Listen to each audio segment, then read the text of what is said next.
ত্রিপুরায় কিছুই হয় না বলে মাঝে মধ্যেই হা হুতাশ করেন অনেকেই। আগেও করতেন, আজও করেন। নিরাশার সুরে অভিযোগ করেন রাজ্যে শিল্প নেই, কারখানা নেই, সরকারি চাকুরি ছাড়া কর্মসংস্থানের বিশেষ কোনো সুযোগ নেই। বাস্তব চিত্রটা আসলে কি? সত্যি কি আজও ত্রিপুরাতে কিছুই নেই, নাকি কিছু সুযোগ তৈরি হচ্ছে? সেগুলো সম্পর্কে হয়তো সবাই ওয়াকিবহাল নেই। রাবার উৎপাদনে ত্রিপুরা দ্বিতীয়। ধূপকাঠির যে কাঠি উৎপাদন হয় তাতে ত্রিপুরা দেশের প্রথম। চা পাতা উৎপাদনে দেশে পঞ্চম স্থানে রয়েছে ত্রিপুরা। এছাড়া বিভিন্ন সেক্টরে নতুন করে আশার আলো দেখা যাচ্ছে। রাজ্যে পর্যটন, উচ্চশিক্ষা, ফুড প্রসেসিং সহ নানা ক্ষেত্রে বিনিয়োগের জন্য আগ্রহ প্রকাশ করছেন দেশ বিদেশের বিনিয়োগকারীরা।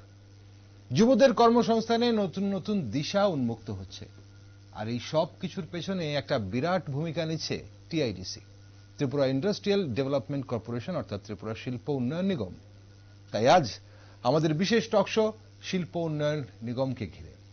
নমস্কার, আমি দীপেন আর আপনারা দেখছেন নিউজ ভ্যানগার্ড।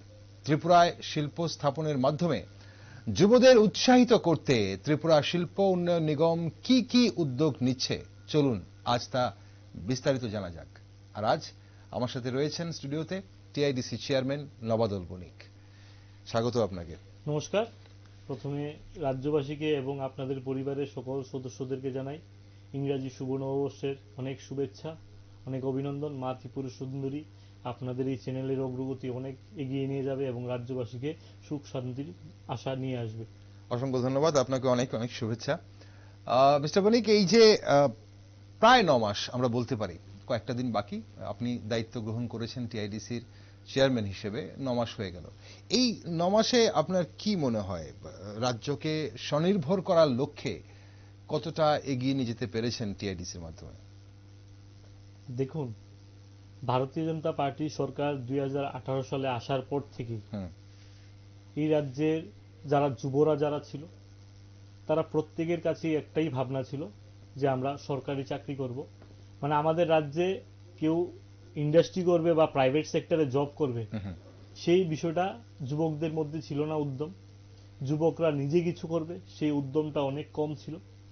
কিন্তু তার বিপরীতে এসে যখন দেখা গিয়েছে 2018-তে ভারতীয় জনতা পার্টি সরকার আসলো এবং আমাদের সরকারের সমস্ত নেতৃবৃন্দ, মন্ত্রী মহোদয় থেকে আরম্ভ করে প্রত্যেকটা সেক্টরে ডাক দেওয়া হয়েছিল যে স্বনির্ভর ত্রিপুরার দিকে, আত্মনির্ভর ত্রিপুরার দিকে।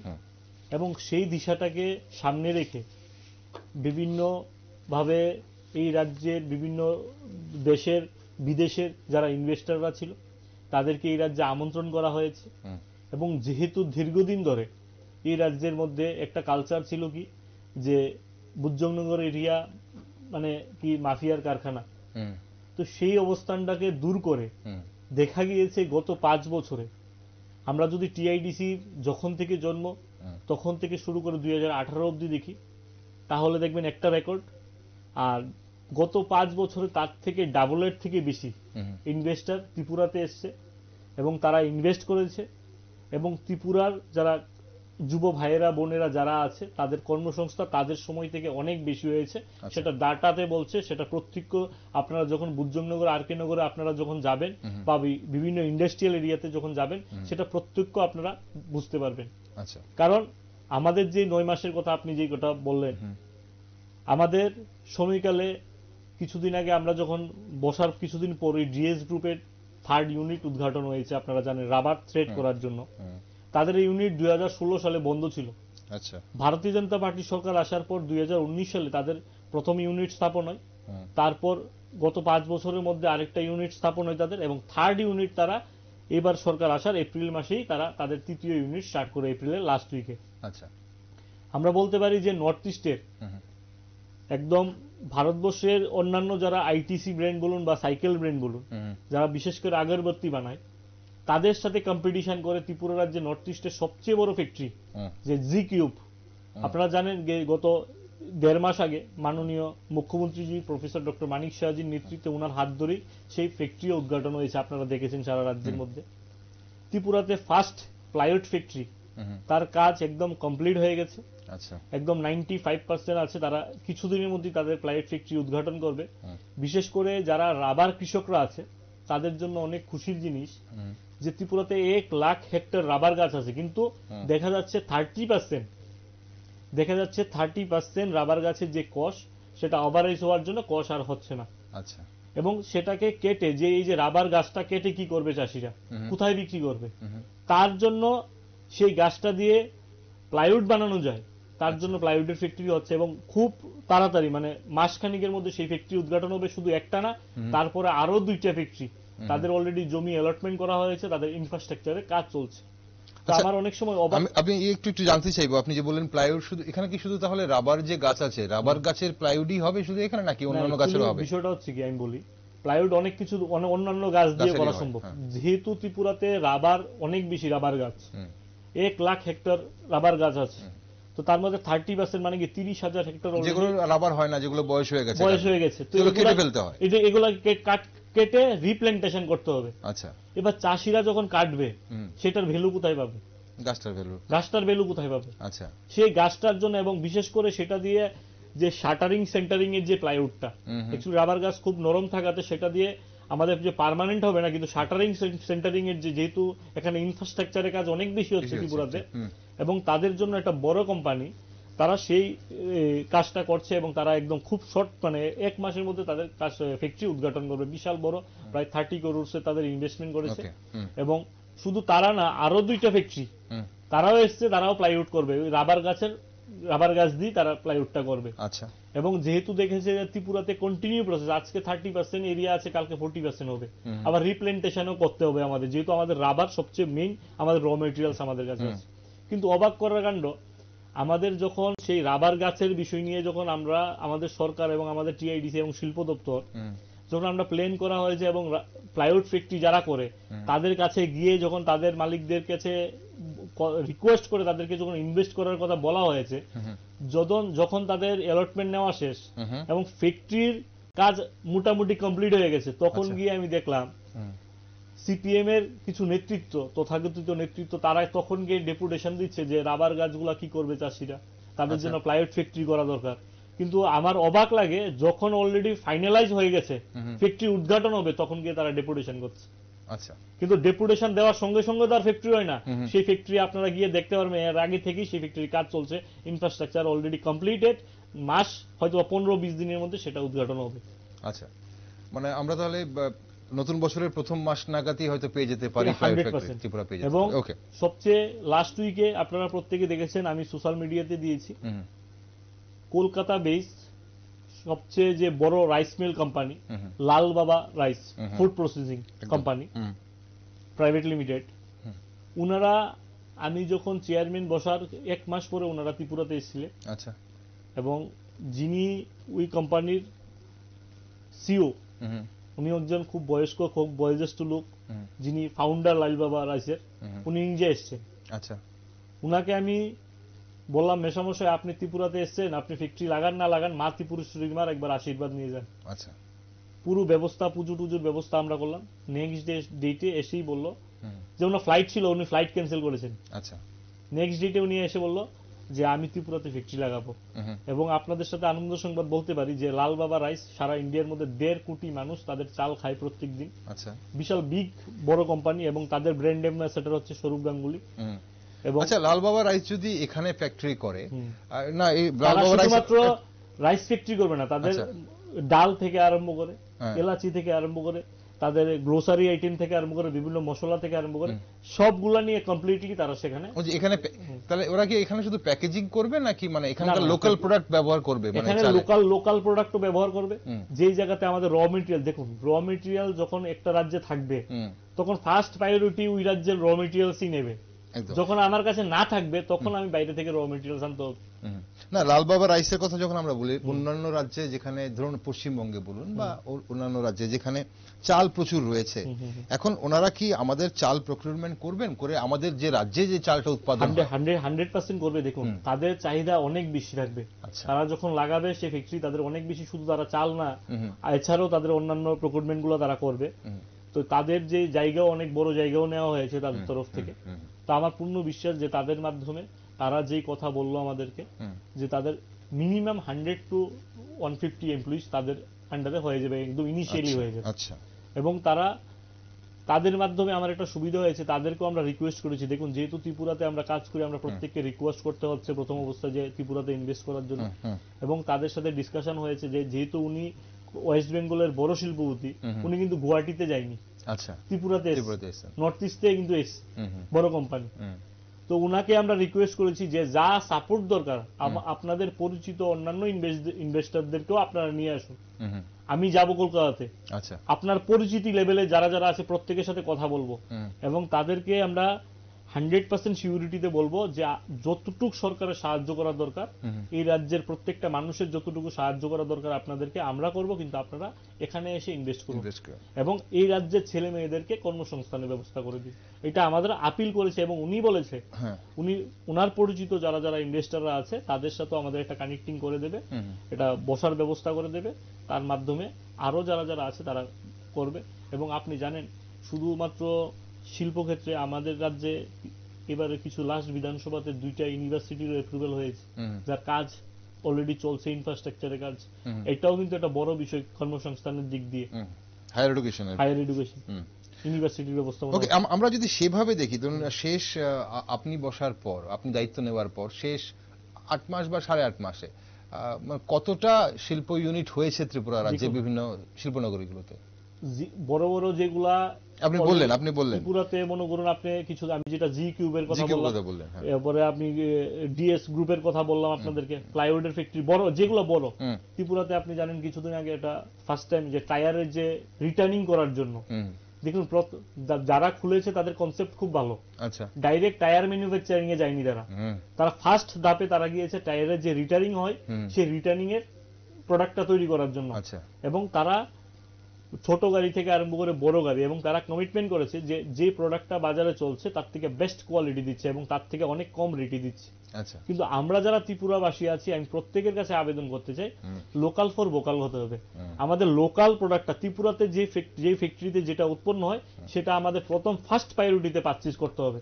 আমরা যদি ত্রিপুরাতে থেকে ত্রিপুরার শিল্পের কথা ভাবি, ত্রিপুরার কর্মসংস্থানের কথা ভাবি, কিন্তু অন্য দিক দিয়ে ত্রিপুরাতে যে প্রোডাক্টটা তৈরি হয় সেটা কিন্তু আগে কিনা দরকার, এবং তার কোয়ালিটি যখন বেস্ট হবে তখন এটার অ্যাডভার্টাইজমেন্ট করাও দরকার। কারণ ত্রিপুরার রাবার গিয়ে কিন্তু বড় বড় কোম্পানির যারা এমআরআই বলে বড় বড় তারা টায়ার ফ্যাক্টরি আছে, আর সেটা সেখান থেকে প্রসেসিং হয়ে আবার আমাদের কাছে আসে। আমাদের এই 9 মাসে টোটাল ল্যান্ড এবং শেড মিলিয়ে টোটাল 18 জন ইনভেস্টরদেরকে আমরা অ্যালটমেন্ট করতে পেরেছি, যার মধ্যে তাদের যে প্রজেক্ট কস্ট, অ্যাকচুয়ালি আমরা বসার পর কিছু চেঞ্জেস আনা হয়েছে, যে আগে কি হতো অ্যালটমেন্ট দেওয়া হয়ে যেত, কিন্তু আমরা এই প্রক্রিয়াটাকে একটু অন্যভাবে নিয়েছি। আমরা 2 কোটি টাকার নিচে বা 1 কোটি টাকার নিচে যখন কোনো হবে, এটারও একটা প্রেজেন্টেশন হবে, এটার লোক একটু সিম্পলি করে দেওয়া হয়েছে, তো মানে অপশনাল করা আছে অনেক কিছু, কিন্তু 2 কোটি টাকার উপরে যখন থাকবে তখন ওই কোম্পানির প্রোফাইল, আচ্ছা, ওই কোম্পানি কি করবে, তার প্রজেক্ট, তার পুরো প্রেজেন্টেশন দেখার পর আমরা অ্যালটমেন্ট দেবো। আচ্ছা, কারণ একটা কোম্পানি যখন 2 কোটি টাকার উপর যখন ইনভেস্ট করবে, তার প্রোফাইল দেখে যদি আমরা না দেই, তাহলে অনেক সময় যদি দেখি না ও এমনিতেই নিয়ে নিয়েছে জায়গাটা, কিন্তু দেখা গিয়েছে বিগত দিনগুলোতে অনেক সময় অনেক জায়গাগুলো পরে আছে কিন্তু অ্যালটমেন্ট নিয়ে রেখেছে, আমরাও তাদেরকে সরাতে পারছি না আইনি জটিলতার জন্য। তো তার জন্য আমরা সিস্টেম এটা করে দিয়েছি, অ্যালটমেন্টের কমিটি হয়েছে, 2 কোটি টাকার নিচে একটা প্রেজেন্টেশন, এটাতে অপশনাল রাখা হয়েছে, কারণ এই রাজ্যের অনেক যুবরা আছে, তাদেরকে যদি এত কন্ডিশন করে দেওয়া হয় তাহলে তারা করতে পারবে না, তাদের জন্য ইজি ওয়েস করে রাখা হয়েছে, এবং 2 কোটি টাকার উপরে করার জন্য তাদের জন্য একটু কন্ডিশন রাখা হয়েছে, অপশন মানে প্রেজেন্টেশন দিতে হবে, কি প্রজেক্ট হবে, কতজন এমপ্লয়মেন্ট হবে, এবং কোম্পানি প্রোফাইল কি। আচ্ছা, একটা লোক যদি 20 কোটি টাকার প্রজেক্ট প্ল্যানিং করে, তার কোম্পানি প্রোফাইল 20 কোটি টাকার মতনই হবে, একদম কি করতে চায়, ওনার জানকারি কি আছে, জানে কি না করার জন্য, না এক্সপেরিয়েন্সটা কি আছে, নাকি শুধু লোন নেওয়ার জন্য করছে, সেই প্রত্যেকটা বিষয় আমরা মনিটরিং করছি, এবং তারপরে তাদেরকে অ্যালটমেন্ট দেওয়া হচ্ছে। এবং প্রত্যেক সোমবারে মিটিং হচ্ছে, যে যে অ্যালটমেন্টগুলোর বিষয় নিয়ে প্রত্যেক সোমবারে প্রেজেন্টেশন দিতে হচ্ছে, এটা একদম ফাইনাল করা হয়েছে প্রত্যেক সোমবারে। কোনো কারণে যদি সোমবার বন্ধ থাকে অফিস, তো নেক্সট সোমবারে হবে, কিন্তু প্রত্যেক মানডেতে সেই প্রেজেন্টেশন দেওয়ার জন্য একটা সুযোগ করা আছে, এবং যারা যারা অ্যাপ্লিকেশন করছে প্রত্যেকে জানা আছে যে প্রত্যেক সোমবারে ব্যবস্থা আছে তার প্রেজেন্টেশন দেওয়ার জন্য, এবং প্রেজেন্টেশনের মাধ্যমে তার সাথে ডিসকাশন করার পর তাকে কিভাবে হেল্প করা যায়, ফাইন্যান্সের দিক দিয়ে কিভাবে হেল্প করা যায়, তার ফ্যাক্টরি স্থাপনের জন্য তার কোন কোন জায়গায় মেশিনারিজ গুলো আছে, তাকে এডিশনালি আমাদের তরফ থেকে ব্যাক সাপোর্ট কি দেওয়া যায়, তার জন্য আমাদের ব্যবস্থাপনা করা হয়েছে। টোটাল আপনার 18 জন বললেন, আপনি 18 জনকে আমরা ইনভেস্ট করেছেন এই 9 মাসে। তাদের যে ইনভেস্টমেন্ট প্ল্যানিং হচ্ছে 114 কোটি টাকা অ্যাপ্রক্স টোটাল এই 18 জনে মিলে 18 জন মিলে। ওকে। এবং যার মধ্যে টেন্টেটিভ 1044 জন তাদের যে এমপ্লয়মেন্টের যে প্রজেক্ট জমা দেওয়া হয়েছে তার মধ্যে 1000-এর উপর এমপ্লয়মেন্ট জেনারেট হবে এই ফ্যাক্টরিগুলো থেকে। ওকে। অল ওভার ত্রিপুরা হচ্ছে এগুলো, মানে Actually গোটা ত্রিপুরা রাজ্যের বিভিন্ন জায়গায়। টিআইডিসির যে মেইন কাজ, টিআইডিসির কাজ হচ্ছে আমাদের যে ইন্ডাস্ট্রিয়াল এরিয়া, হ্যাঁ মানে এই এরিয়ার মধ্যে করা না, ত্রিপুরা রাজ্যে সব ইন্ডাস্ট্রিয়াল সব জায়গাতে মিলে। যার মধ্যে আমরা শান্তিবাজারে একটা নতুন ল্যান্ড নেওয়া হয়েছে, যেহেতু রাবার পার্কে অলরেডি ফুল। রাবার ইন্ডাস্ট্রি যদি কেউ করতে চায় আমরা জায়গা দিতে পারছি না এখন। আচ্ছা। ওয়েটিং লিস্ট অনেক লম্বা। তার জন্য রাবার ইউনিট করার জন্য অ্যাকচুয়ালি কি হয়, এটার জন্য পুরো ডেভেলপমেন্ট করতে হয় এরিয়াটা, কারণ রাবারে অ্যাসিডের জল থাকে, অনেক কিছু থাকে, সেটাকে রিপ্ল্যান্ট করতে হয়। তো তার জন্য রাবার পার্কে যেহেতু জায়গা নেই, আমরা শান্তিবাজারে একটা নতুন ল্যান্ড নেওয়া হচ্ছে এবং প্রায় ডিপার্টমেন্টাল কাজ চলছে এখন। তো সেখানেও 2টা ফ্যাক্টরি অলরেডি আমাদের সাথে এসছে, যারা শান্তিবাজারে যাবে তারা প্লাইউডের এক জায়গা কাজ করবে, একটা রাবার বেস অন্য কাজ করবে। তো ত্রিপুরাতে রাবার বেসের আরো বড় এরিয়াও যদি নিই, আরো বেশি করে ফ্যাক্টরি আগামী দিনে আসবে এবং আমাদের পলিসিও আগামী দিনে আরো ইজিএস হবে এবং আরো সহজ সরল হবে। এবং এক্ষুনি যে পলিসি চলছে এটাও খুব ভালো, নর্থ ইস্টের মধ্যে, তার জন্য এখন আসছে সবাই। 18টা শিল্পনগরী ছিল বোধহয়, এর মধ্যে এই মুহূর্তে রানিং কটা আছে? দেখুন আমাদের 13টা রানিং আছে, যেগুলো সবগুলা বলতে যেমন আপনি নাগিছড়া যে শিল্পনগরী এরিয়া, এটা আমাদের কিছুদিন আগে আমাদের মাত্র এনওসি পাওয়া হয়েছে। আচ্ছা। এবার একটা ইন্ডাস্ট্রিয়াল এরিয়া পাওয়ার পর সেটাকে সেন্ট্রাল গভর্নমেন্টের কাছে পাঠাতে হবে, স্টেট গভর্নমেন্টের কাছে পাঠাতে হবে, সেটা ইনফ্রাস্ট্রাকচার রেডির জন্য, রোড বড় করার জন্য, ইলেকট্রিসিটির জন্য, রোড বানানোর জন্য, লুঙ্গা ল্যান্ড থাকলে এটাকে ফিল আপ করার জন্য। তো এডিপি প্রজেক্টে আমাদের নাগিছড়াকেও দেওয়া হয়েছে, যেমন শান্তিবাজার আমাদের নতুন করে নেওয়া হয়েছে। সাউথে আরেকটা আছে যেটা আরো একটু সময় লাগবে, কারণ এটা আমরা গিয়ে ফিজিক্যালি ভিজিট করার পরে দেখলাম মেইন রোড থেকে প্রায় 8-10 কিলোমিটার দূর এবং এটা পুরো পাহাড়ের মধ্যে। তো সেটা ডেভেলপমেন্ট করার জন্য একটা বড় প্রজেক্টের দরকার। তো আমরা প্ল্যানিং করলাম যে একটা ইন্ডাস্ট্রিয়াল এরিয়াতে বিশাল এত পয়সা না খরচা করে আমরা যদি আরো এরিয়া নিয়ে নিই, সেগুলাতে কম খরচায় যদি আমরা ল্যান্ড পেয়ে যাই ছোট জায়গাতে, তো প্রত্যেকটা ডিস্ট্রিক্ট কভার হয়ে যাবে। আচ্ছা। তো এই প্ল্যানই আমরা এগুচ্ছি এবং শুধুমাত্র আমাদের ইন্ডাস্ট্রিয়াল এরিয়া ছাড়াও, মানে আমি আপনার স্টেটের একটা ডাটা বলছি, ইন্ডাস্ট্রিয়াল এরিয়া ছাড়াও আমাদের যে স্বাবলম্বন লোন 22-23-এর যে রেকর্ড, সেই রেকর্ড অলরেডি আমরা 61 কোটি টাকা আমরা শুধু স্বাবলম্বনে সরকারের তরফ থেকে লোন দেওয়া হয়। যে স্টেটের যে স্কিমটা স্বাবলম্বন, 61 কোটি টাকা, যার মধ্যে প্রায় মানে 2159 জন যুব ভাই বোনদেরকে স্বাবলম্বনের মাধ্যমে লোনের ব্যবস্থাপনা করা হয়েছে। আচ্ছা। আমরা যদি পিএমইজিপির কথা বলি, সেই ক্ষেত্রে 698 জন, মানে প্রায় 49 কোটি টাকা, প্রায় 50 কোটি টাকা তাদের পিএমইজিপির মাধ্যমে লোনের ব্যবস্থাপনা করা হয়েছে এই রাজ্যের মধ্যে। এবং এছাড়াও যদি আমরা দেখি বেম্বু মিশনের আন্ডারে এবং ফুড প্রসেসিং থেকে আরম্ভ করে এআরডি, অন্যান্য ডিপার্টমেন্ট থেকে আরম্ভ করে অন্যান্য অনেক স্কিমে অনেক দেওয়া হয়েছে। আমি জাস্ট স্বাবলম্বনটা এখানে বললেন। ওকে, আমি আরেকটা জিনিস একটু জানতে চাইবো, এই যে 18 জন আপনি বললেন বাবু, এখানে 18 জনের মধ্যে ত্রিপুরার কতজন আছে, বাইরের কতজন আছে, সেই তথ্য কি আপনার কাছে এই মুহূর্তে রয়েছে? দেখুন আছে, পুরো ডিটেইলসটা আছে, আপনাদের কাছে দিয়ে যেতে হবে, কারণ সবগুলো তো গুনে বলতে হবে। তাহলে এখানে রাজ্যের রয়েছে তো 18 জন? আচ্ছা আচ্ছা, রাজ্যের অনেক। Okay fine. আমি আরেকটা বিষয় একটু জানতে চাইবো, কারণ আপনার কাছে সময় খুব কম আছে। বন্ধ পড়ে থাকা যে শিল্প ইউনিটগুলো, সেগুলো আপনি প্রথমে শুরু করেছিলেন ডিএস গ্রুপ দিয়ে। ডিএস গ্রুপের মতো ছোটখাটো অনেকগুলো মানে আমরা দেখি শিল্প ইউনিট বন্ধ পড়ে থাকে, এবং শিল্প ইউনিটগুলো বন্ধ পড়ে থাকার কারণে পাশে যারা রয়েছে তারাও কিন্তু অনেক সময় সমস্যার সম্মুখীন হয়, কারণ ফাঁকা পড়ে থাকে। একদম একদম সত্য বলছেন আপনি কথাটা। বিষয়টা হচ্ছে কিছু পলিসিস বিষয় আছে, কিছু এগ্রিমেন্টের বিষয় আছে, আইনি গেরাকল আছে। অনেক সময় দেখা গেছে একটা ফ্যাক্টরি তার ব্যাংকের জন্য বন্ধ হয়ে গেছে, তার ফাইন্যান্সের জন্য। আমরা অলরেডি এটা রিভিউ মিটিং করেছি আমাদের অফিসে। রিভিউ মিটিং করার পর আমরা প্রত্যেকটা ইউনিটের জন্য শুধুমাত্র ক্লোজ না, ফাংশনালও, আচ্ছা, মনে করেন আমাদের অফিসিয়াল যারা আছে এখন, অফিসিয়াল যারা মনে করেন আপনি যারা ম্যানেজার থেকে জেনারেল ম্যানেজার, প্রত্যেককে আমরা আইডেন্টিফাই করে দেওয়া হয়েছে রাজ্যের, যে আপনার এই 10টা ইউনিটের অসুবিধা কি, তাদের সমস্যা কি, তাদের দেখতে হবে, দেখে তাদের সাথে কথা বলতে হবে। আচ্ছা, তাদের বন্ধ হয়ে গেছে, কেন বন্ধ আছে? আমি যেমন কিছুদিন আগে একটা ফ্যাক্টরি ব্যাংকের ফাইন্যান্সের জন্য বন্ধ হয়ে গেছে, প্রায় 1-1.5 বছর ধরে তাদের ফ্যাক্টরি বন্ধ। তাদেরকে আমি ভরসা দিয়েছি যে আপনার ফ্যাক্টরিটা কন্টিনিউ করেন, আচ্ছা, ব্যাংকের ফাইন্যান্সের সমস্যা হচ্ছে, এটা করা সম্ভব না, তারপরে বলেছি। আচ্ছা, কারণ আমি যে কথাটা বলছি এই রাজ্যের যুব ভাই বোনদের কথা চিন্তা করে বলেছি। আমি সেটা বলতে পারি না, তারপরে বলেছি যে ব্যাংকিং ফাইন্যান্সের সমস্যা হলে আপনি প্রাইভেট ফাইন্যান্সের লোকের কথা বলে আপনি এটা স্টার্ট করুন। আচ্ছা, বন্ধ ছিল। আচ্ছা, এবং উনি ধন্যবাদ জানিয়েছে আমাদের সরকারকে যে আমরা এই সহযোগিতাটা ওনাকে করেছি এবং স্টার্ট করেছি। আচ্ছা, আমার কথাটা হচ্ছে ব্যাংকের ফাইন্যান্সের প্রবলেম, তার জন্য ফ্যাক্টরি বন্ধ। উনাকে আমি রিকোয়েস্ট করেছি ছেড়ে দাও ব্যাংকের ফাইন্যান্স, ব্যাংকের সাথে কেস মামলা চলছে। আমি বলেছি না, তুমি করো, তুমি তারপর উনি শুরু করেছেন, শুরু করে দিয়েছি। ফাইন, কারণ আমি এটা ভালো খবর। বলতে পারি না, কিন্তু তারপর রাজ্যের যুব ভাই বোনদের কথা চিন্তা করে, ওই একটা রাজ্যের যারা ইনভেস্টর ওনার কথা চিন্তা করে আমি সেই কাজটা করি। সেখানে অনেকগুলো কর্মসংস্থানের ব্যাপার রয়েছে। আপনি এই যে ব্যাংকের কথাটা বললেন, যদিও ওনার সাথে ব্যাংকের হয়তো ফিনান্সিয়াল ভাবে কোনো ঝামেলা চলছে, কিন্তু এই ব্যাংকের যে লোন প্রক্রিয়াকরণ অনিক বাবু, সেটা আগেও ঝামেলা ছিল, অভিযোগ আজও কিন্তু একই জায়গায় রয়ে গেছে। সেটাকে কোনো ভাবে সরলীকরণ কি করা যায় না? দেখুন, আমি আপনাকে বলি, অনেক সময় আমরা বলি এটা কঠিন প্রক্রিয়া, এটা কোনো কঠিন প্রক্রিয়া না। প্রত্যেক বছর প্রত্যেক স্টেটের তরফ থেকে, সেন্ট্রাল গভর্নমেন্টের তরফ থেকে ব্যাংকে টার্গেট দেওয়া থাকে। প্রত্যেক স্টেট ওয়াইজ আলাদা আলাদা টার্গেট থাকে যে তোমার এতটা লোন দিতে হবে। ব্যাংক কিন্তু দেখা যাচ্ছে তার টার্গেট ফুলফিল করছে। হয়তোবা দেখবেন আপনার এলাকার এসবিআই, যেমন মনে করেন কোন একটা ব্যাংক, ব্যাংক বলা হয় ব্যাংক যাদের আছে তাদেরকেই দেয়। না না না, আমি বলছি আপনাকে, মনে করুন যে কোনো একটা ব্যাংকে টোটাল 20টা লোন তাদের ব্যাংকে গিয়েছে, স্যাংশন গিয়েছে তাদের। কারণ আমাদের কাছে যখন আসে তখন কিন্তু ডিপার্টমেন্টের তরফ থেকে, মানে ডাইরেক্টরের তরফ থেকে কিন্তু আমরা চাই ম্যাক্সিমাম ইউথদেরকে স্যাংশন করা। আচ্ছা, এবার ব্যাংক কি করে, তাদের সাথে ডিপার্টমেন্টের লোককে নিয়ে তারা ফিল্ড ভিজিটে যায়।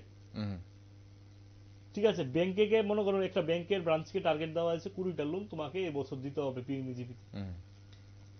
এবার তারা দেখে তাদের কাছে স্যাংশন গিয়েছে মনে করুন 50টা। তারা আইডেন্টিফাই করে নেবে যে কোন 20 জন করবে। কারণ বিষয়টা হচ্ছে কি, অনেক সময় হচ্ছে কি, মনে করেন আপনিও ব্যাংকে গিয়েছেন ব্যাংক ম্যানেজারের কাছে আপনার লোনের জন্য, আমিও গিয়েছি ব্যাংক ম্যানেজারের কাছে লোনের জন্য। এবার আমি একটা ফুড প্রসেসিং ফ্যাক্টরি করবো। এবার আমাকে ব্যাংক ম্যানেজার জিজ্ঞাসা করলো, আচ্ছা বলো তো তোমার ফ্যাক্টরিতে কি মেশিনারিজ লাগে। আমি চুপ, আমি জানি না। আমাকে বললো আচ্ছা তোমার ওয়ার্কিং ক্যাপিটাল কি লাগে, আমি বলতে পারছি। তার মানে কি, আমার ওই ফ্যাক্টরিটা করার জন্য আমি এই লোনটা নিচ্ছি না, অভিজ্ঞতা নেই এখানে। না না, আমি ফ্যাক্টরিটা করার জন্য নিচ্ছি না, হয়তো আমি পয়সাটা অন্য কাজে লাগানোর জন্য আমি নিচ্ছি। আমি হয়তো অন্য কিছু ট্রেডিং করার জন্য নিচ্ছি, কেউ ঘর বানানোর জন্য নিয়ে নিচ্ছে, কেউ গাড়ি কেনার জন্য, কেউ ঋণী ছিল তার জন্য নিচ্ছে। এবার ব্যাংক যখন দেখে কি যে বিশাল মাত্রায় এই গভর্নমেন্টের তরফ থেকে যে স্কিমগুলো আছে এটার বিশাল মাত্রায় রিকভারি কম, যখন ফিল্ডে যায় পরবর্তী সময় গিয়ে দেখে কি একটা বড় সংখ্যায় লোনের পয়সা পানা ব্যাংক, এবং গিয়ে দেখে তার ফ্যাক্টরি চালু করেনি। এবার ব্যাংক কি করেছে, ধীরে ধীরে করে সিস্টেমটা বদলাচ্ছে আস্তে আস্তে করে। আচ্ছা, এবার আপনাকে জিজ্ঞাসা করলো, আর আচ্ছা আপনি মানুষবাবু আপনি কি ফ্যাক্টরি করবেন, আপনার নাম বললেন যে আমি ফুড প্রসেসিং করবো, মেশিনারিজ কি লাগবে, আপনি মডেল নাম্বার সহ বলছি, কোথায় থেকে আনবেন, আমি গুজরাটের এরকম জায়গা থেকে, এই জেলা থেকে, এখান থেকে আনবো। ওয়ার্কিং ক্যাপিটাল কি আপনি বলে দিচ্ছেন, এটা ওয়ার্কিং ক্যাপিটাল, এটা আমার ফিক্সড ক্যাপিটাল, তার জন্য আমার এতটুকু জমি চাই, এত স্কোয়ার ফিট চাই, আপনি এটা প্রেজেন্টেশন দিচ্ছেন। ব্যাংক ম্যানেজার ঠিক বুঝতে পারবে যে আপনি 100% করবেন। বুঝতে পেরেছি। কারণ মোদিজি আসার পর থেকে, নরেন্দ্র মোদিজি আসার পর থেকে 14 পরে প্রত্যেকটা ব্যাংকে বলে দেওয়া হয়েছে যে 10 লাখ টাকার নিচে যদি কেউ লোন নেয় তার জন্য গ্যারান্টির দরকার নেই। তাহলে প্রধানমন্ত্রী মোদিজি শুধুমাত্র যুবদের কর্মসংস্থানের জন্য 17 সেপ্টেম্বর, মানে আমাদের বিশ্বকর্মা পুজোর দিন, বিশ্বকর্মার নামে পিএম বিশ্বকর্মা যোজনা লঞ্চ করেছে, যে 17,000 কোটি টাকার প্রকল্প, তার গ্যারান্টি মানে 3 লাখ টাকা পর্যন্ত লোন নিতে পারবে, গ্যারান্টি হচ্ছে মোদি সরকার, মোদিজি। ঠিক, আমরা তাহলে এই মুহূর্তে আপনি দাঁড়িয়ে বলছেন যখন যুবদের, রাজ্যের যুবদের যে কোনো প্রজেক্ট শুরু করার জন্য বা যে কোনো শিল্প শুরু করার জন্য লোনের প্রক্রিয়াকরণটা আপনি বলছেন এখন সহজ, আর ব্যাংক যদি সেখানে এই আপনি যেগুলো বললেন সেগুলো না মানে আমরা কার কাছে যাব তাহলে? দেখুন, প্রথম কথা হচ্ছে আমরা প্রত্যেকটা যুব ভাই বোনদেরকে বলা হচ্ছে, আমাদের 100 ইউথের কার্যক্রম চলছে, প্রত্যেককে বলে দেওয়া হচ্ছে যে ব্যাংকে যাওয়ার পরে কেউ যদি 100% কিছু করতে চায়, ব্যাংক দিচ্ছে না, তো আমরা ব্যাংকের সাথে কথা বলবো, সহযোগিতা লাগলে আপনারা টিআইডিসি আমরা 100% করব। আমরা বলে দিয়েছি, আমরা প্রথম অবস্থায় টিআইডিসি লোন কম দেয়, আপনি জানেন টিআইডিসি একটা নিজস্ব অল্প ওন ফান্ড থাকে। আমরা বলেছি যে কাউকে, যে কেউ ফ্যাক্টরি করতে চায় তাকে ব্যাংকের তরফ থেকে ব্যবস্থা করা হয়নি। আমরা গ্যারান্টি নিয়ে বলছি যে সত্যি সত্যি যদি কেউ কিছু করতে চায়, আমরা উইদাউট গ্যারান্টিতে আমাদের ওন ফান্ড থেকে 10 লাখ টাকা অব্দি লোন দেব। ওকে, বণিকবাবু এখানে এই যে ব্যাংকের কথা বলছেন, ব্যাংক 100% ব্যাংকের কাজই হচ্ছে ঋণ দেওয়া। আপনি ব্যাংকের যে ব্যাংক ঋণ দেয়, কিন্তু ওই যে প্রচলিত কথা আছে না, ব্যাংক তো ঋণ দেয়, প্রচলিত আছে যে ব্যাংক ঋণ তাদেরই দেয় যাদের ঋণের প্রয়োজন নেই। এই যে ত্রিপুরার ব্যাংক, আমি আপনাকে যে ডাটাটা বললাম, এখানে হচ্ছে প্রায় 2200 স্বাবলম্বী লোন দেওয়া হয়েছে। আচ্ছা, এখানে হচ্ছে 700 পিএমইজিবিতে দেওয়া হয়েছে। ব্যাংক কিন্তু প্রায় 3000 যুব ভাই বোনদেরকে যারা ফার্স্ট টাইম লোন নিয়েছে তাদের কিন্তু ব্যবস্থা করে দিয়েছে। ওকে, এগুলো প্রকল্পের আয়তায় দিয়েছে, ফাইন। আমি আরেকটা জিনিস জানতে চাইবো, আপনাদের কিছুদিন আগে, যেহেতু আপনি যুবদের কথা বলছিলেন, কিছুদিন আগে 29শে খুব সম্ভবত সেপ্টেম্বর থেকে 30শে ডিসেম্বর অবধি আপনাদের একটা কর্মসূচি ছিল টিআইডিসির, যে 100 জন 18 থেকে 45 বছরের যুবকদের বা যুবদের আপনারা বিভিন্ন শিল্পনগরী ঘুরে দেখাবেন এবং তাদেরকে উৎসাহিত করবেন। সেটা কতটুকু সফল হয়েছে এবং সেখানে কেমন সাড়া পেয়েছেন? দেখুন, সফল তখনই বলবো যখন আমরা যে যুবকরা এসছে তারা কিছু করার জন্য সেকেন্ড পর্যায়ে, থার্ড পর্যায়ে গিয়ে তাদের ফ্যাক্টরি স্টার্ট করতে পারবে, এবং শুধু স্টার্ট না, ফ্যাক্টরিটা ভালোভাবে চলাতে পারবে, তখনই আমরা নিজেদেরকে সফল মনে করব। এর আগে অবধি প্রত্যেকটা যুবদের আমরা ডিসেম্বরে কমপ্লিট করার কথা ছিল, কিন্তু কিছু অন্যান্য কার্যক্রমের জন্য 2টা জেলা বাদ দিয়ে, আচ্ছা, ধলাই আর নর্থ জেলা বাদ দিয়ে বাকি সবগুলো জেলা কমপ্লিটেড হয়েছে। আচ্ছা, এবার দেখা গিয়েছে কিছু কিছু জেলা থেকে 100 তো প্রত্যেক জেলা থেকে এসছে, এবার কিছু কিছু জেলা থেকে দেখা গেছে 100-এর থেকে বেশি, কারণ গুগল ফর্ম ছিল, আমরা প্রত্যেকের কাছে বলা হয়েছে, কাউকে বাদ দেওয়া হয়নি। দেখা গেছে 180 জন এসছে এমন জেলা থেকে, 160 জন এসছে, আমরা প্রত্যেকের ব্যবস্থাপনা করা হয়েছে। এবং সেশনগুলোতে প্রথম যেই সেশনটা হয়েছিল আমার এত ভালো লেগেছে, যে ডিস্ট্রিক্ট থেকে স্টার্ট করা হয়েছে ওই ডিস্ট্রিক্টের যারা ইন্ডাস্ট্রি ডিপার্টমেন্টে যারা কর্মচারীরা যারা ছিল ত্রিপুরা সরকারের, তারা এসে আমাদেরকে বলছে, স্যার বুজ্জনগর আর কে নগরে এত ইন্ডাস্ট্রি আছে আমরা নিজেরাই বলতে পারি না। আচ্ছা, সরকারি কর্মচারীরা বলছে, ওরা কখনো গিয়ে দেখেননি, তারা কখনো দেখিনি। আমি প্রত্যেকটা যুবকদেরকে দেখানোর যে ইচ্ছাটা হচ্ছে আমার, কেন দেখুন, আমার কথা হচ্ছে মিডিয়াম স্তরও দেখতে পারে, ছোট স্তরও তাদেরকে দেখানো হয়েছে, হায়ার স্কেলও তাদেরকে দেখানো হয়েছে। হায়ার স্কেলে দেখানো হয়েছে, মিডিয়াম স্কেল এবং ছোট স্কেলও দেখানো হয়েছে। মানে আমার কনসেপ্টটা হচ্ছে কি, ফিজিক্যালি যখন দেখবে, এবার এই যে স্টুডিওটা আপনারা বানিয়েছেন, এই টক শো আপনারা করছেন, এটা বাইরে থেকে খুব কঠিন মনে হবে, একটা নতুন যখন কেউ স্টার্ট করবে একটা চ্যানেল মনে হবে অনেক কঠিন, কিন্তু আপনার কাছে যদি আপনার মতো এক্সপার্টকে নিয়ে যায় তাহলে একদম ইজি, আপনি বলবেন এত সহজ কাজ তো আর নেই। তো তার জন্য আমার কথা হচ্ছে ফিজিক্যালি, স্কিম তো বোঝানো হচ্ছে অনেক দিন ধরে, ফিজিক্যালি যখন তার ফ্যাক্টরিটাকে আমি দেখানো হবে, তখন তার মনে হবে যে এত ছোট মেশিনারিজ দিয়ে এত প্রোডাক্ট বানানো হচ্ছে, এত স্কিম আমরা কি জানি না। এবং তাদেরকে ফিজিক্যালি দেখানোর পর তাদের সাথে 3 ঘন্টার ওয়ার্কশপ হচ্ছে একটা, আচ্ছা, যার মধ্যে বিভিন্ন ডিপার্টমেন্টের মিনিমাম ডেপুটি ডাইরেক্টর থেকে আরম্ভ করে বিভিন্ন দপ্তরের অফিসিয়ালসরা থাকছে, এবং প্রত্যেক অফিসিয়ালসদেরকে আমি আপনাদের মাধ্যমে ধন্যবাদ জানাই। তারা তাদের নিজেদের নাম্বার, ফোন নাম্বার শেয়ার করছে এই 100 জন যুবদের মধ্যে, আচ্ছা, যে কোনো প্রকল্প আরো বিস্তর জানার জন্য, তাদের সাথে কন্ট্যাক্ট করার জন্য, যেন প্রজেক্টও যেন বাইরে থেকে পয়সা দিয়ে না করতে হয়, সমস্ত ব্যবস্থা ডিআইডিসির তরফ থেকে করা হবে। আচ্ছা, এবং দ্বিতীয় পর্যায়ে তাদেরকে আমাদের যে ডিস্ট্রিক্টের তরফ থেকে ইন্ডাস্ট্রিয়াল ডিপার্টমেন্টে যারা যারা আছে তাদেরকে বলা হয়েছে তাদের সাথে কন্ট্যাক্ট করার জন্য, এবং তাদেরকে ফিক্সড করে দেওয়া হয়েছে তোমার মিনিমাম 10% ইয়তদেরকে তাদের জন্য ফ্যাক্টরি করে তোমার ব্যবস্থাপনায় করতে হবে, তুমি আইডেন্টিফাই করা দরকার। এবং থার্ড পর্যায়ে গিয়ে তাদেরকে লোনের জন্য বিনা গ্যারান্টিতে, লোনের জন্য ব্যাংকের মাধ্যমে এবং আমাদের মাধ্যমে 1 লাখ থেকে আরম্ভ করে 10 লাখ টাকা পর্যন্ত বিনা গ্যারান্টিতে আমরা গ্যারান্টি নিয়ে তাদেরকে লোনের ব্যবস্থা আমরা করে দেব।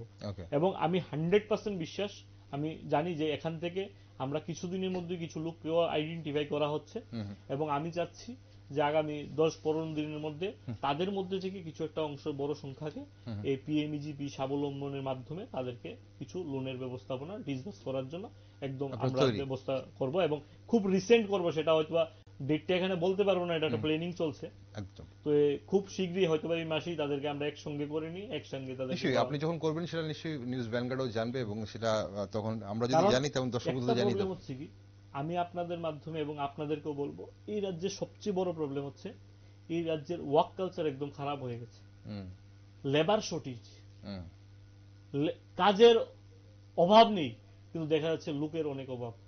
আপনি দেখবেন আপনার বাড়িতে যে কোনো কাজ করান, দেখবেন 15 দিনের আগে আপনি লোকটাকে খুঁজে পাচ্ছেন না। সেম ফ্যাক্টরি মালিকরাও তাদের প্রবলেম, তারা আমাদেরকে বলছে বারবার করে যে আপনাদের এখানে লোক পাচ্ছি না। শুধু স্কিল না, কিন্তু আচ্ছা আনস্কিল ওয়ার্কারও নেই, আনস্কিলও পাওয়া যাচ্ছে না, বাইরে থেকে লেবার আনতে হচ্ছে। এটা আমাদের বড় সমস্যা। এবং আমি যে যুব ত্রিপুরার যে কার্যক্রমগুলো যে হচ্ছে, যুব ত্রিপুরা, নতুন ত্রিপুরা, আত্মনির্ভর ত্রিপুরা, ইউথদেরকে আমি আপিল করেছি যে যারা যারা ফ্যাক্টরি খুলতে যাও না তাদেরকেও আমি আপিল করেছি, শুধু তোমরা পড়াশোনা করার পর বসে থাকবে না। আমরা কি করছি দেখবেন, প্রত্যেকটা জায়গায় দেখবেন, আপনিও ত্রিপুরাতে ঘুরেন, আমরাও ঘুরে দেখি যে কলেজ কমপ্লিট করার পর মা বাবাদেরও আশা থাকে কি যে সরকারি চাকরি করা। ছেলেও ছোটবেলা থেকে শুনতেই থাকে যে বাবা ভালো করে পড়াশোনা করো, পড়াশোনার পর সরকারি চাকরি করতে হবে, তারও কনসেপ্ট সরকারি চাকরি করতে হবে। এবার দেখবেন ভালো পড়াশোনা করার পরও এর থেকে বেশি রোজগার করতে পারবে, সরকারি চাকরির যে মাসিক যে আয় থাকবে তার থেকে বেশি নিজের রোজগার করতে পারে, এত ক্যাপাবিলিটি থাকার পরও সে বয়স 30 বছর, 31 বছর, 32 বছর অব্দি, 20 থেকে এই যে বয়সটা, ঠিক 10-12 বছর সময় সে নষ্ট করে দেবে, ব্যয় করে দেয় চাকরির খোঁজার পিছনে বা অন্যান্য কাজের পিছনে। তারপরে দেখা যায় কি, সে যখন বয়স 32-33 হয়ে যায়, সে তখন তার সামনে যেই কাজ থাকে সেই কাজটাই করে। কিন্তু আমি এই রাজ্যের যুব ভাই বোনদের কাছে রিকোয়েস্ট করতে চাই, আপিল করতে চাই যে সরকারি চাকরির আশা রাখো। সরকার, অন্যান্য যে সরকার ছিল তাদের থেকে অনেক বেশি সরকারি চাকরি আমাদের সরকারের সময় হয়েছে এবং আগামী দিনও দেবে। কিন্তু তোমাদের কাছে আমার আশা যে পড়াশোনা কমপ্লিট করার পর কিছু না কিছু প্রাইভেট সেক্টরও কিছু না কিছু রোজগারের চিন্তা করো। এই রাজ্যের মধ্যে কাজের অভাব নেই, এই রাজ্যের লোকেদের অনেক অভাব হচ্ছে। প্রাইভেট সেক্টরে প্রত্যেকদিন ইন্টারভিউর জন্য কল করছে, দেখা যাচ্ছে তাদের লোক পাওয়া যাচ্ছে না, এবং যে কোনো ফ্যাক্টরিতেও সেই লোকের অভাব হচ্ছে। আমি বলবো কিছু না কিছু করার জন্য, যার মাধ্যমে তুমি যখন 20 বছর বয়সেও যখন তুমি মাসে যখন 10,000 টাকা রোজগার করবে, দেখবে 30 বছর বয়স হতে হতে তোমার কাছে 15-20 লাখ টাকার একটা ক্যাপিটাল হয়ে যাবে, এবং তার মাধ্যমে তুমি একটা নিজের তরফ থেকে কিছু করতে পারবে। মানে আরো কয়েকজনকে যখন কর্মসংস্থানের ব্যবস্থা তুমি করতে পারবে। তুমি নিজে আরেকজনের চাকরিতে করা ভালো করো, কিন্তু তারপরে নিজে রোজগার করে স্বনির্ভর হয়ে নিজেও আরো 10 জনকে চাকরি দেওয়ার ব্যবস্থা করতে পারবে। এবং পজিটিভ দৃষ্টিতে কাজ করতে হবে। আমার পূর্ণ বিশ্বাস এই রাজ্যের যুবরা যদি একবার চিন্তা করে নেয় যে 100% আমরা রাজ্যের জন্য কিছু করব, 100% করতে পারবে, এটা আমার পূর্ণ বিশ্বাস। এবং এই রাজ্যের অনেক ছেলে মেয়েরা আছে যারা পুরো দেশের হয়ে রিপ্রেজেন্টেটিভ করছে। এই রাজ্যের অনেক ছেলে মেয়েরা আছে ভালো জায়গায় চাকরি করছে, ভালো ব্যবসা করছে, এই রাজ্যেই আছে। তো যদি অন্য আরেকজন পারে, আমি কেন পারবো না? অ্যাকচুয়ালি আমাদের ইয়তদের মধ্যে, যেহেতু আমি ইয়ত, আমার এই কথাগুলো অনেক সময় মনে হয়। কারণ অনেক সময় দেখবেন কি, একজন সাকসেসফুল ব্যবসায়ীকে যখন আমরা দেখি, উনার বয়স মনে করেন 45, 50 বা 55 বছর হয়েছে। আমি কিন্তু উনার যে স্ট্রাগল পিরিয়ড, উনি যে স্ট্রাগল করে কষ্ট করে এই জায়গায় পৌঁছে যায়, সেটা কিন্তু আমি চিন্তা করি না। আমার কিন্তু মনে হয় যে নেক্সট ডেতেই যদি আমি উনার জায়গায় পৌঁছে যাই, স্ট্রাগলটা তো আমরা মানে এরকম ভাবে ডাইরেক্ট যেন আমাকে এমন কোন সরকার বেনিফিট দিয়ে দেখ যে উনার জায়গায় আমি বসে গেছি, ঠিক লটারি লেগে গেল। কারণ স্ট্রাগল না করে, পরিশ্রম না করে কেউ কোনো সফলতা জায়গায় পৌঁছতে পারবে না, এটা আমি গ্যারান্টি দিয়ে বলছি। আর স্ট্রাগল যদি মন প্রাণ দিয়ে করে, হয়তোবা প্রথমবার হারবে, দ্বিতীয়বার হারবে, সে তৃতীয়বার জিতবে। কারণ তার যে হারার যে এক্সপিরিয়েন্সটা, এটাও তার আগামী দিনে সফলতার দিকে এগিয়ে নিয়ে যাবে। এবং পজিটিভ দৃষ্টিতে যদি কেউ কাজ করে, 100% কনফার্ম আমি বলি, মানে আমি নিজেকে দিয়ে বলতে পারি, পজিটিভ দৃষ্টিতে যদি কেউ কাজ করে এবং সৎ ভাবনা নিয়ে প্রেমসে যদি কেউ কাজ করে, তাকে কেউ আটকাতে পারবে না। সে কাজটা সফল হবেই হবে এবং এই রাজ্যের নামতে সফল করবে আগামী দিনে। বনগো, খুব সুন্দর আপনি বললেন অনেক কিছু। নিশ্চয়ই আমাদের যারা আছে যুবক ভাই বোনেরা রয়েছেন, যুব ভাই বোনেরা, তারা নিশ্চয়ই উদ্বুদ্ধ হবেন। একটা শেষ প্রশ্ন আপনার কাছে, আপনি ভোকাল ফর লোকালের কথাটা বলছিলেন, কোন একটা জায়গায় কি আপনার মনে হয় যে আমাদের রাজ্যের ট্রেডিং মেন্টালিটি কোন জায়গায় ম্যানুফ্যাকচারিং মেন্টালিটিকে একটা বাধা সৃষ্টি করছে, এবং এটা আজকে নয়, যুগের পর যুগ ধরে? না, এটা তো একদম সত্যি ঘটনা বললেন, একদম রিয়েলিটি ফ্যাক্ট বললেন আপনি, যে ট্রেডিং এর। অ্যাকচুয়ালি আমি অনেক বড় বড় ব্যবসায়ীদের সাথে যখন কথা বলি, দেখা যাচ্ছে তাদের টার্নওভার 100 করোড় 200 করোড়ের উপর। তাদেরকে যখন বলি আরে আপনারা ম্যানুফ্যাকচারিং এ আসুন, না লোকের ঝামেলা, এই ঝামেলা আমরা করতে পারবো না। তখন ধীরে ধীরে করে বদলাচ্ছে। কারণ একটা সময় ছিল কি, আপনি দেখুন, ফ্যাক্টরি বন্ধ হয়েছে 5 বছরে, বলুন আপনি, ফ্যাক্টরি তো বন্ধ হয়নি 5 বছরে। ফ্যাক্টরিতে বুজুর্গনগরে স্ট্রাইক হয়েছে, বলুন, স্ট্রাইক হয়নি। কিন্তু আগে দেখতাম আমরা কি, সিটু নামক এক সংগঠন 2 দিন পর পর এমপ্লয়িরা আন্দোলন করতে হবে, বেতন বাড়াতে হবে, দিতে হবে বলে কিন্তু অনেক ফ্যাক্টরি চলে গিয়েছে এই রাজ্যে। এবং খুশির খবর এটাও বলছি, আমি বলতে ভুলে গিয়েছিলাম, যে আমাদের যে ধরমপালের যে টিনের যে ফ্যাক্টরি DS সেটা গ্রুপের। ডিএস গ্রুপেরই, যেটা বন্ধ ছিল, মানে অতি সত্বর সেটাও চালু হচ্ছে। এবং আচ্ছা। তাদের তরফ থেকে গত 3 দিন আগে আমি অ্যাকচুয়ালি অফিসে চিঠিটা এসেছে, আমি দেখার সময়ও পাইনি, আমি কালকে বলতে পারবো। এবং যেটা ফোনে যেটা কথা বলা হয়েছে, তাদের তরফ থেকে বলা হয়েছে তারা এই কোম্পানিটাকে আবার নতুন করে স্টার্ট করতে চায়। আচ্ছা। এবং তাদের সাথে আমি বসার পর তাদের যে ম্যানেজার যারা ছিল, তাদের যে সিইও যারা ডাইরেক্টররা ছিল, তাদের সাথে বাই ফোনে ফিজিক্যালি আমি দেখা করি তাদের সাথে। এবং তাদেরকে আমি রিকোয়েস্ট করি যে আপনাদের ফ্যাক্টরিটা আবার স্টার্ট করুন। তাদের ফ্যাক্টরিতে অলরেডি তাদের রেন্ট ফেন্ট সব ক্লিয়ার আছে, কোনো অসুবিধা নেই, কিন্তু তাদের এমপ্লয়মেন্টও আছে। তাদের এখানে যে প্রায় 50 জন যুবকদের কিন্তু তারা বেতন অলরেডি দিচ্ছে, কিন্তু ফ্যাক্টরিটা বন্ধ। তখন যোগাযোগের ব্যবস্থা ভালো ছিল না। এখন যেহেতু যোগাযোগ ব্যবস্থা ভালো হয়ে গেছে, তাদের তরফ থেকে গত 3 দিন আগে তারা অ্যাপ্লিকেশন করেছে, তাদেরটা আবার স্টার্ট করতে চায়। এবং খুব তাড়াতাড়ি তাদের ফ্যাক্টরিও স্টার্ট হবে। আমরা বন্ধের পথে নি। যে কোনো ব্যক্তি, আপনাদের সাথেও যদি কেউ যদি কোনো সমস্যায় পড়ে, কোনো ইনভেস্টার সমস্যায় পড়ে, মনে করুন আপনাদের কাছে খবর এসেছে, আপনারা ডাইরেক্ট আমাদেরকে ফোন করুন। আমরা 100% আমাদের যতটুকু সম্ভব একদম লাস্ট লেভেলে গিয়ে তাদেরকে সহযোগিতা করা, সেটা আমি করব। এবং আমার আগামী দিনে আমাদের প্ল্যান হচ্ছে যে মাননীয় মুখ্যমন্ত্রী মহোদয় প্রত্যেকটা ইনভেস্টারদের, এবং উনাকেও আমরা ধন্যবাদ জানাই, উনি এত ব্যস্ততার মধ্যে উনি এই রাজ্যের বাইরে গিয়েও দেখা যাচ্ছে মুখ্যমন্ত্রীজি বড় বড় ইনভেস্টারদের সাথে কথা বলছে। আপনারা দেখেছিলেন আমাদের বাবা রামদেবজির সাথেও দেখা করেছেন উনি পত্রাঞ্জলির বিষয় নিয়ে। এবং বড় বড় মেডিকেল লাইনে মেডিকেল কলেজ খোলার জন্য উনি আপ্রাণ চেষ্টা করছেন। এবং মাননীয় মুখ্যমন্ত্রীজিকে অনেক ধন্যবাদ জানাই, উনি এত ব্যস্ততম থাকার পরও উনি ইনভেস্টারদের সাথে নিজে গিয়ে অ্যাপ্রোচ করছেন ত্রিপুরাতে আসার জন্য। এবং আমার পূর্ণ বিশ্বাস মাননীয় মুখ্যমন্ত্রীজি যেইভাবে অ্যাপ্রোচ করছেন এবং উনার যে সিস্টেমটাকে আমরা ফলো করে, এবার আমরাও আমাদের লেভেল থেকে আমরা টার্গেট নিয়েছি প্রত্যেক মাসে 8 থেকে 10 জন। আগে যেমন আমাদের এখানে সাবমিট হতো, আমরা এখন থেকে প্ল্যান করছি আমরা ডাইরেক্ট ইনভেস্টরের বাড়িতে যাব, ইনভেস্টরের অফিসে যাব, তাদের এমডির সাথে, তাদের সিইওর সাথে, তাদের ডাইরেক্টরের সাথে, তাদের মালিকের সাথে আমরা কথা বলবো। এবং যে লেভেলে মনে করুন এমআরএফ এর টায়ার কোম্পানির দিক দিয়ে এমআরএফ হাইয়েস্ট বড় কোম্পানি, অ্যাপোলো বড় কোম্পানি, কিন্তু টায়ার বানানো কোম্পানি আরো 100টা আছে। তো আমরা অন্য 5টার সাথে কথা বলবো যাতে ত্রিপুরাতে করা যায়। এবং আমাদের তরফ থেকে আমরা টোটালি একটা প্ল্যানিং করা হয়েছে, আমাদের ডিপার্টমেন্ট এবং সেক্রেটারি থেকে আরম্ভ করে, আমাদের মন্ত্রী থেকে আরম্ভ করে, এবং শান্তনা দিও খুব ট্রাই করছে এই রাজ্যে শিল্প উদ্যোগের জন্য। উনি বারবার বাইরে যাচ্ছে এবং আমাদের পূর্ণ বিশ্বাস যে আগামী দিনে আমরা একটু গ্যারান্টি দিয়ে অলরেডি এর আগেও আপনাকে বলে গিয়েছিলাম যে আগামী 2-2.5 বছরের মধ্যে ত্রিপুরাতে যে যে ইন্ডাস্ট্রিয়াল এরিয়াগুলো আছে এটাতে কমপ্লিটলি ফুল হয়ে যাবে। নতুন করে ইন্ডাস্ট্রিয়াল এরিয়া নিতে হবে। এবং আমরা খোয়াইতে একটা দেখা হয়েছে জায়গা, শান্তিবাজারে তো অলরেডি ফাইল প্রসেসিং চলছে, আরেকটা সাউথে আরেকটা জায়গা দেখা হচ্ছে, এটা তো বলেন পাহাড়ের মধ্যে, এটা না সাউথে আরেকটা এডিশনালি আরেকটা দেখা হচ্ছে, এটা বিজয়পুর, যেটা পাহাড়ের কথাটা বললাম। এছাড়া আরেকটা শান্তি মানে যেটা ঋষ্যমুখের এরিয়াতে অলরেডি অফিসাররা ভিজিট করে এসেছে। আমরা আরো 8-9 খানা আগামী 6-7 মাসের মধ্যে নতুন করে ইন্ডাস্ট্রিয়াল করতে হবে, কারণ বুদ্ধজংনগর অলরেডি ফুল, আরকেনগর অলরেডি ফুল, এবং নাগিছড়া যেহেতু কাছের আছে, সেটা পিডব্লিউডি কে আমরা চিঠি দেওয়া হয়েছে রোড কানেক্টিভিটি বড় করার জন্য। ইলেকট্রিসিটিকে আমরা বলা হয়েছে যে ইলেকট্রিকের ব্যবস্থাপনা করার জন্য। আমাদের তরফ থেকে পজিটিভ দৃষ্টিতে এই রাজ্যের ইনভেস্টার আনার জন্য কাজ করবে। কিন্তু আপনাদের মাধ্যমে আমি রিকোয়েস্ট করতে চাই, আমাদের এখন থেকেই ডিসকাশন হতে হবে।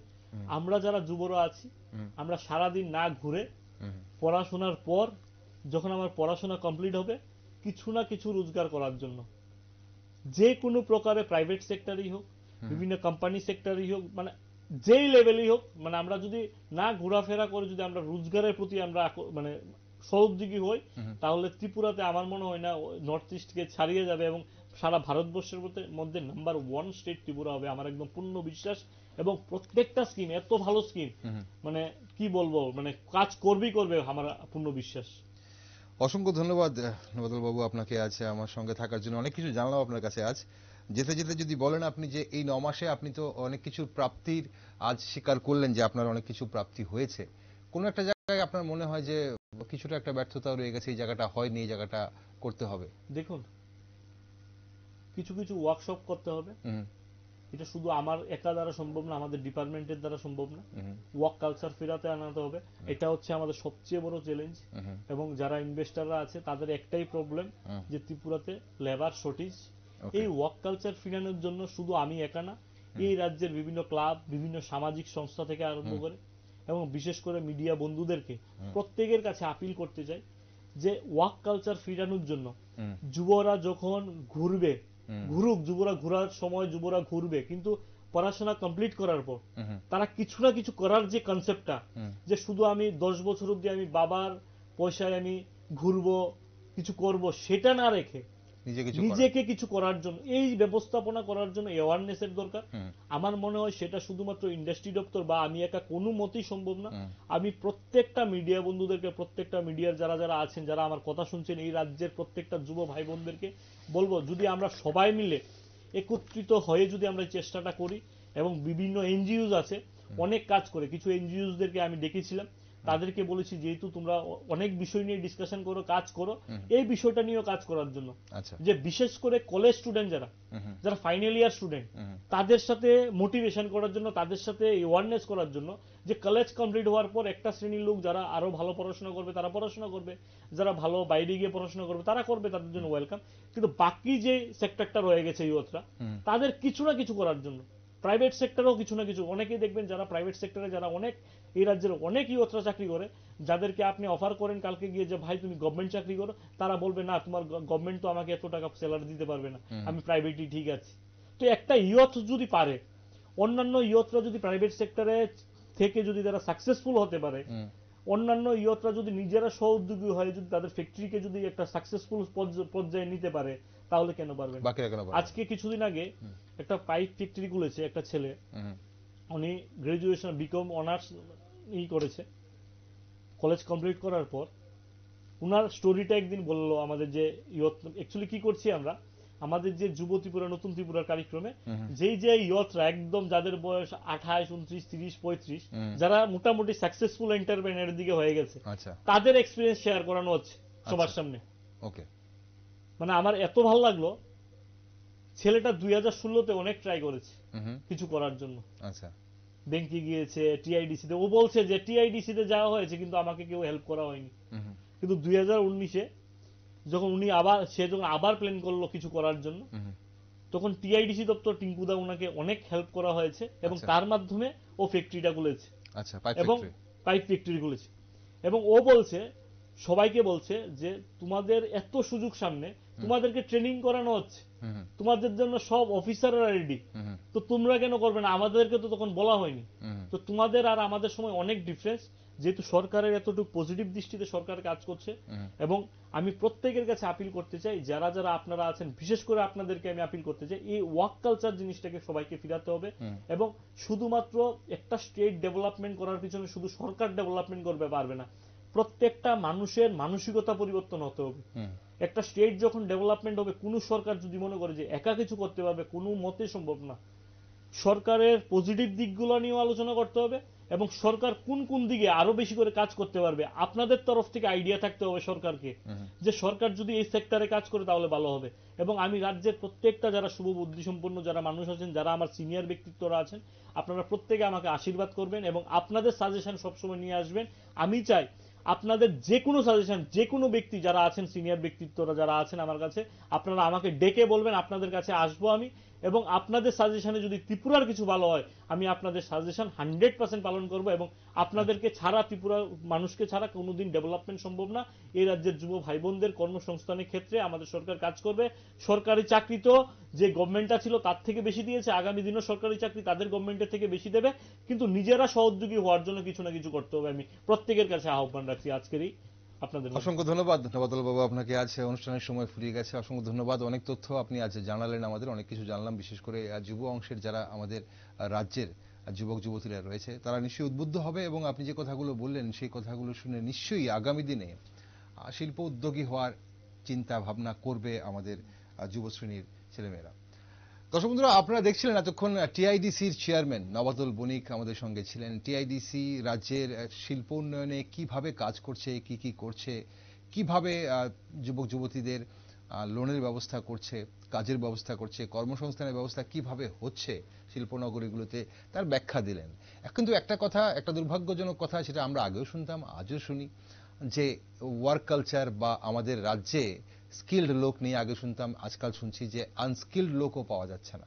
এত কাজে যদি হাহাকার থাকে তাহলে কেন লোক পাচ্ছেন না মানুষ, সেটা কিন্তু ভাবতে হবে। আমাদের নতুন যে এডুকেশন পলিসি এসছে সেখানেও কিন্তু স্কিল ডেভেলপমেন্টের উপর জোর দেওয়া হয়েছে। স্কিল ডেভেলপমেন্টের উপর বিভিন্ন কোর্স রয়েছে, বিভিন্ন ইনস্টিটিউশন স্কিল ডেভেলপমেন্ট করাচ্ছেন, সরকারি উদ্যোগে সেগুলো হচ্ছে। তাহলে আমরা কেন কোনো একটি বিষয়ে স্কিল্ড হব না? স্কিল্ড হওয়া মানে হচ্ছে কোনো একটি বিষয়ে আমি পারদর্শী হয়ে উঠব, যার জন্য আমার সেই স্কিলটার জন্য আমাকে কোনো না কোনো জায়গায় কর্মসংস্থানের ব্যবস্থা করে দেওয়া যেতে পারে। সেটা কেন হবে না? আমি শিল্পোদ্যোগী হতে পারি, আমি সেই শিল্পে কাজ করতে পারি, কোনো একটা স্কিল কাজ করতে পারি। তো চলুন আমরা সেসব বিষয় নিয়ে আরো আলোচনা করব এবং অনেক লম্বা আলোচনা করব, যাতে আমাদের রাজ্যের যারা যুবক যুবতীরা রয়েছেন তারা নতুন দিশা খুঁজে পান। তো আজকের জন্য এখানেই। আপনারা সবাই সঙ্গে থাকুন, দেখতে থাকুন নিউজ ভ্যানগার্ড।